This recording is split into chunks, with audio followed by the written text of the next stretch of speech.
Hi, hello, வணக்கம். மீஷோலேருந்து ஒரு parcel வந்திருக்குங்க. ஜஸ்ட் 235க்கு 10 ப்ளவுஸ் பீஸா? வாங்க அன்பாக்சிங் பண்ணிடலாம். பார்த்தீங்களா, 10 பீஸுங்க. நானும் ஃபேக்குன்னு நினச்சேன். ஆனால் 10 பீஸ் சென்ட் பண்ணியிருந்தாங்க. 10 குட் குவாலிட்டியில் வந்திருக்குங்க. நம்ம டிசைன் என்ன சேரீக்கு வேணுமோ அந்த கலர் நம்ம மேட்ச் பண்ணி ஸ்டிச் பண்ணிக்கலாங்க.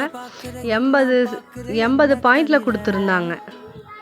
நம்பவே முடியலைங்க. 10 ப்ளவுஸ் பீசஸ் வெறும் 235 ரூபாய்க்கு 10 ப்ளவுஸ் பீஸ் வாங்கியிருக்கேங்க. ரொம்ப சந்தோஷமாக இருக்குது, சாட்டிஸ்ஃபைடிங்காக இருக்குங்க. இவ்வளோ கம்மியான ப்ரைஸில் 10 ப்ளவுஸ் பீஸ் வாங்கியிருக்கேங்க. சாட்டிஸ்ஃபைடிங்காக இருந்துச்சுங்க. உங்களுக்கு இந்த ப்ளவுஸ் பீசஸ் வேணும்னு நினச்சிங்கன்னா எனக்கு லிங்க் அண்ட் கமெண்ட் பண்ணுங்கள். உங்களுக்கு நான் சென்ட் பண்ணி விடுறேன். இந்த மாதிரி வீடியோஸ்க்காக நம்ம சேனலை சப்ஸ்கிரைப் பண்ணிக்கோங்க. நன்றி, வணக்கம்.